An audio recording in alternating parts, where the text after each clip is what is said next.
At Parliament Square, there's only one message. Emotions are high as those gathered here remember the fate of hostages taken by Hamas. I'm afraid walking with Yamluka, walking on the street or even speaking in Hebrew. And for us being here today is a very important message. We're thinking about the people who've been kidnapped from Israel and how horrible it is. In other areas of the country, pro-Palestine protests are calling for a different message. This, the latest rally after 4 weeks of protesting, which has seen 29 people arrested and 4 police officers injured. Organisers say they're supporting Palestinians, but speaking exclusively to Sky News from Greece, the Home Secretary Suella Braverman calls them hate marches. Also giving his opinion, the Deputy Prime Minister.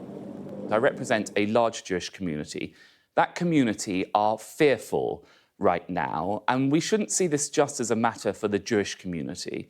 We should see this as a matter for all of British society.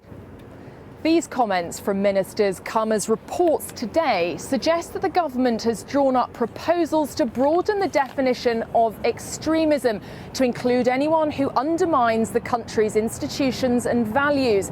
But there are fears from some that legitimate groups and individuals could be branded extremist and free speech curtailed. And for those who work in protest law, this creates a grey area.